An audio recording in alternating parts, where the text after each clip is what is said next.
Meron ka kasing sinabing official statement dated 28 of September. Ano ba yung official statement na binabanggit mo dated September 28, 2021? Opo, in summary po, ang nakalagay po dun ay nasa hindi po ako nawawala o nagtatago.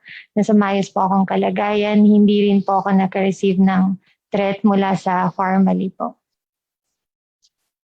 Okay. Ang sinabi mo doon sa opening statement mo, the previous statement that Pharmally swindled the government was a pressured response. Did you say that in your opening statement? Yes po, Your Honor. Pwede bang paliwanag mo lang ng konti, ano ang ibig mong sabihin doon sa pressured response? That time po kasi, talagang under pressure po ako na sumagot kasi ayoko rin naman po maging evasive. So I was under the impression na kailangan ko sumagot directly. And ayun nga po, nabanggit ko po na wala po ako sa tamang, I was not in the best frame of mind to think clearly and wisely na mga isasagot. That's why I had to say yes po. Why were you under pressure? Well, dahil nga din po sa intense na scrutiny ng investigation as well as yung allegations po galing po dun sa video na ipinalabas po. You're referring to the barrage of questions asked of you. It was actually, in my view, not an investigation in aid of legislation, but it seems to me it was an interrogation similar to the questioning employed by military establishment, law enforcement officers, even intelligence agencies or organized crime syndicates. These are the means employed in exacting information by said agencies and groups. Was this the kind of environment that you felt when you testified? At that time, yes po, Your Honor. Okay. I presume that this is the kind of environment you're feeling today. Am I correct? Hindi naman po, Your Honor.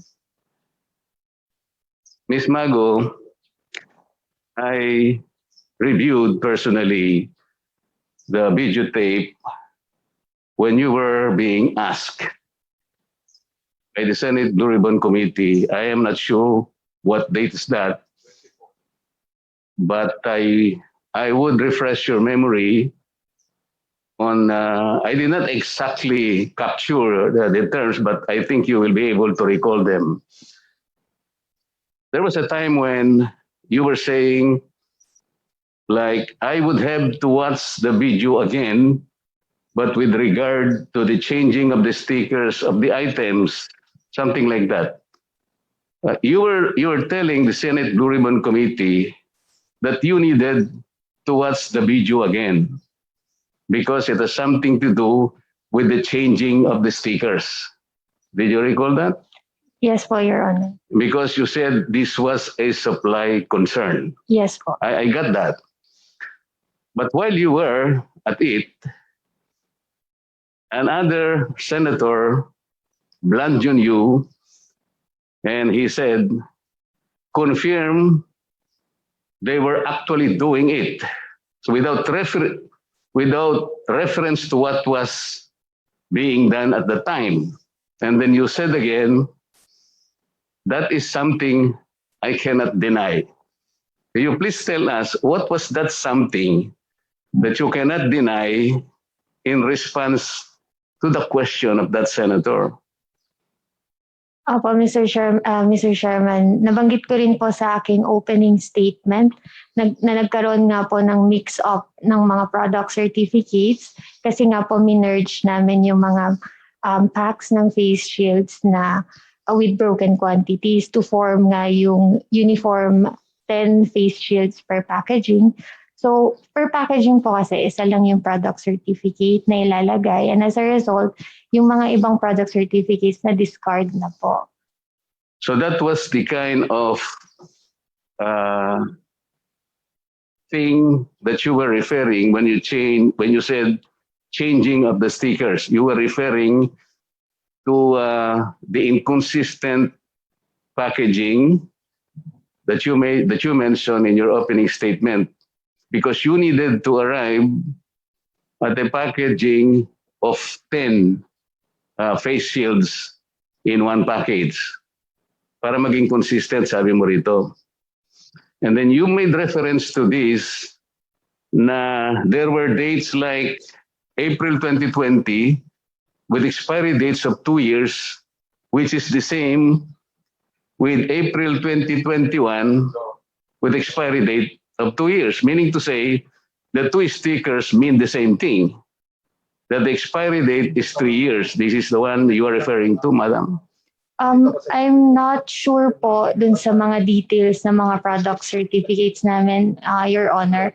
But I do have to check po to clarify on this. Hindi, ito yung binabasa mo, sinabi mo kanina.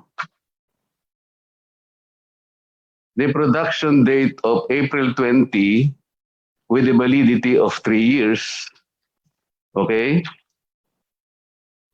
Whereas the new certificate has a production date of April 2021 with the validity of 24 months. So ang sabi mo rito, which is equivalent to 2 years.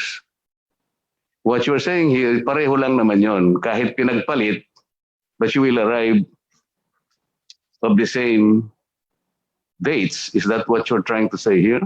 In conclusion po, Your Honor, what I'm trying to say is that wala pong expired na face shields. Yes, in saying that you in the change of the stickers, walang nasakripisyo na validity or expiry dates. It was just a simple item of supply concern connected with the repacking of the face shields. That is what you're telling the Senate Blue Ribbon Committee at the time. Yes po, Your Honor. However, the senator butt in again, and he got on record something like this, placing on record only that they were switching the expiry dates. And so, makikita mo dito, you were referring to the changing of stickers, but the senator butt in and he supplied as if putting words into your mouth that you were switching the expiry dates. Did you recognize that? At that time po, hindi ko po siya napansin that they were referring So to hindi mo expired napansin na yung salita mo na changing the stickers was replaced by switching the expiry dates.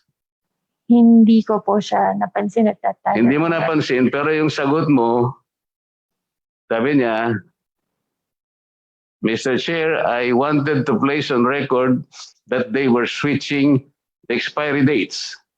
Pagkatapos, tinanong ka ng chairman, is that true? That is something I cannot deny. Yun ang sinabi mo. Pagkatapos, tinanong ka uli, so you were swindling the government. At ang sagot mo, that is something I cannot deny. The series of questioning, like sabi niya before this, sinibasib ang pondo ng bayan. There's already a conclusion. Kung matino kang babae, sabi niya sa'yo, di ba? Did you hear that? Opo. Tinatanong ko lang naman, ganito, ganito. Mayayaman sila, may mga kotse. Kung matino kang babae, something like that. So all these things you felt. Sabi, at ang huli niyang tinanong sa'yo, pag tinanong pa kita, ngayon, baka mahulog ka na sa silya mo. These are the kinds of threatening and intimidating environment you were placed in. So, when you said that you swindled the government, with Pharmally, is this the one that you referred to in your opening statement? That is a pressured statement? Yes. Do you want to explain this further? Yes po, Your Honor. Kasi given po the pressure that I was under at that time, also yung short amount of time na ibinigay sa akin to answer the question, and in consideration, ayoko rin naman po maging evasive sa pagsagot ng mga questions, what I considered at that time is nakapag-deliver na po kami partially sa DOH ng mga face shields. And yun po yung nag-prompt sa akin to answer, I believe so, kasi there is the fact na nasa warehouse na po siya ng DOH. But then again, after reviewing my statements po after the hearing, dun ko po na-realize na hindi ko na-consider yung fact na hindi pa po siya na-accept or inspect and accept ng DOH po. So yun po yung clarification na gusto kong ibigay. Nung tinanong ka niya, so you swindled the government, you could have said, no sir, why did you not say that? Ayun nga po, I was also under pressure. And what came to mind was, nagkaroon nga po ng partial delivery sa DOH. So, ayun po yung nag-prompt ng sagot ko, Your Honor. You're saying that you were confused. Yes po, Your Honor. You were confused that somehow there was already a partial delivery. What has the partial delivery to do with the confusion, Ms. Mago? Well, ito po kasing mga dineliver namin sa DOH contains the mixed product certificates nga po na in-explain ko sa aking opening remarks. So, there was that confusion po when I answered the question.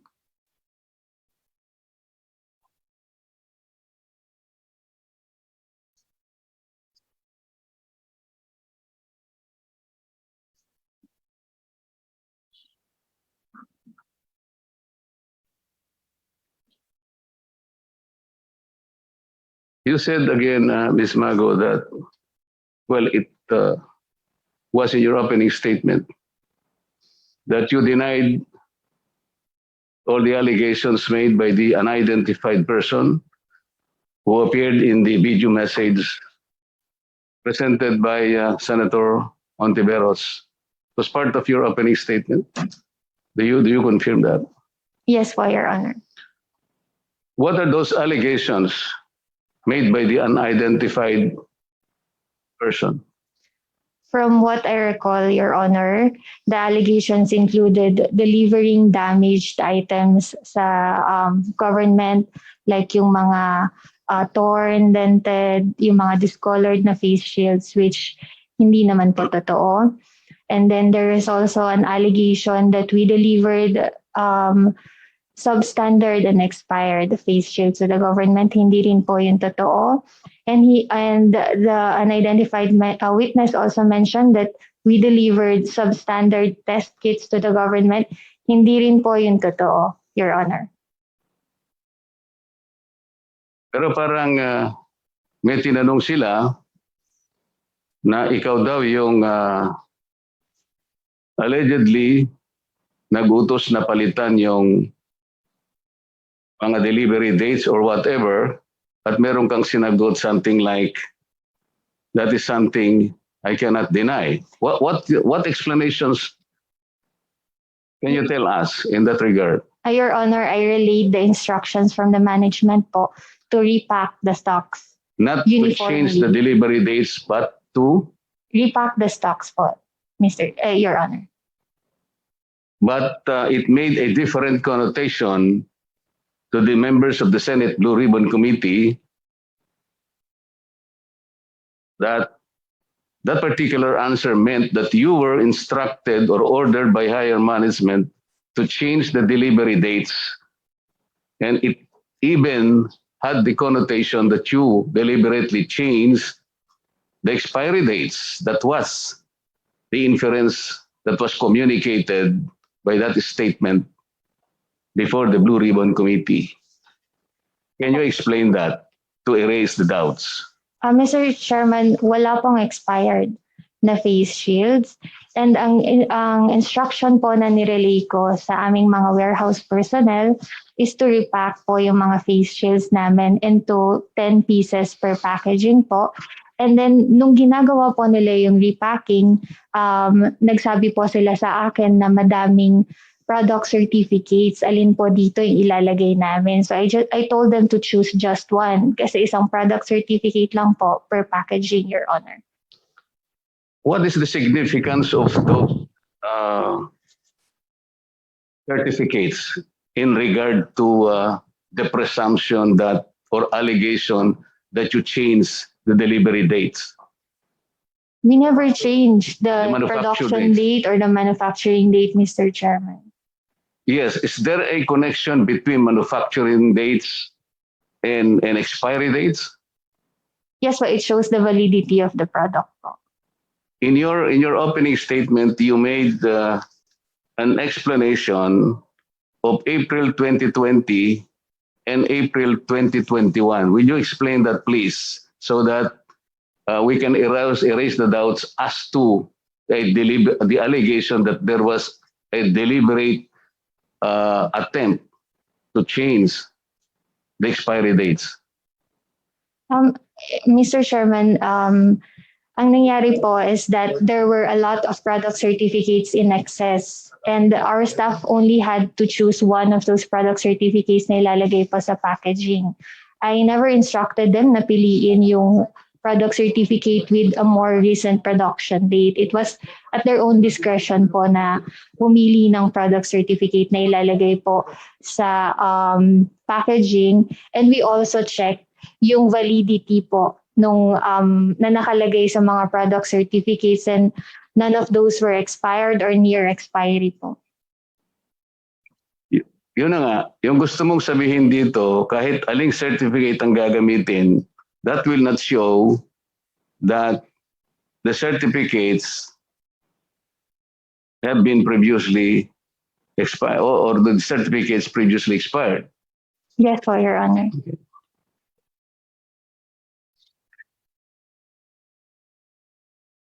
Can you now tell us categorically that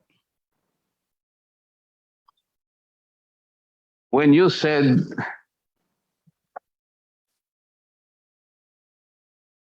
or when you answered that that is something I cannot deny to the question whether or not Pharmally swindled the government, you were in a condition of extreme pressure Yes po, Your Honor. that, according to your own statement, you cannot think clearly because of the pressure that was exerted by the manner of questioning by the Blue Ribbon Committee. Yes po, Your Honor. Huwag kang matakot, Ms. Mago, because even the courts will allow a retraction, a repudiation of a previous statement made by any witness if these testimonies and statements were made under duress and under intimidating influence. So, sinasabi mo ba sa amin ngayon na kaya mo lang nasabi yon not only because you were not in your best frame of mind at that time because of undue pressure, of undue influence, because you were intimidated, because of the badgering? Ito ba yung gusto mong sabihin sa amin ngayon? Yes po, Your Honor.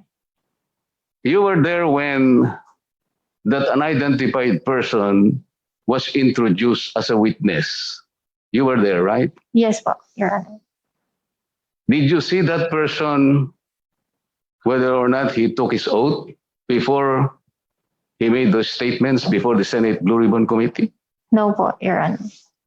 Mr. Chair, palagay ko, hindi nga siya pinasumpa dahil hindi naman binigay ang pangalan niya. Hindi siya makakasumpa simply because he was incognito. Dito kasi sa amin, hindi namin tatanggapin yun eh. We cannot accept the testimony of a person na ayaw magpakilala.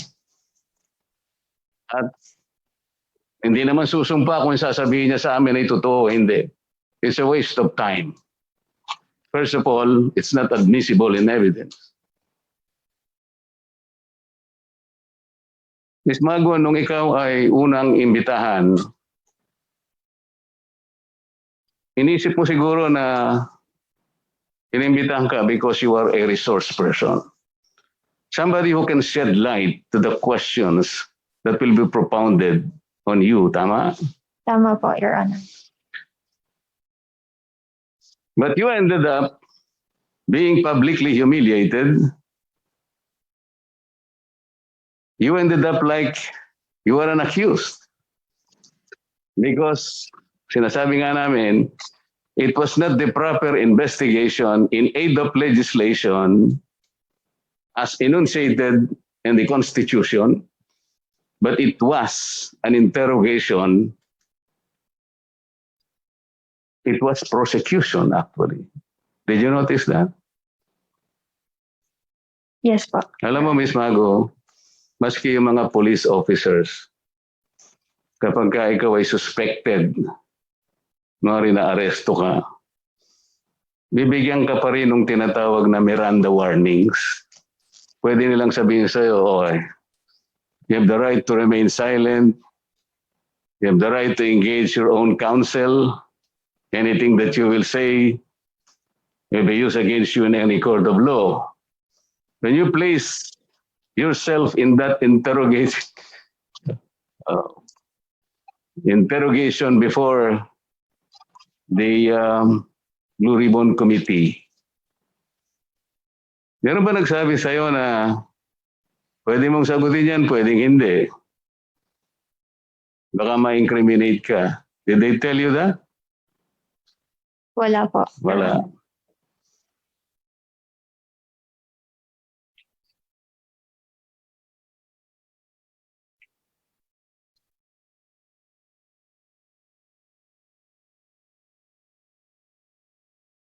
Sinabi mo din, Ms. Mago, while you were testifying, you were tested positive with COVID-19. Is that true? Yes po. And because of the overwhelming pressure that you got and the intense scrutiny, it had a detrimental effect on your mental health. Is this correct? Yes po, Your Honor. Did you see a doctor? I had no chance po. Why did you say that it had a detrimental effect on your mental health?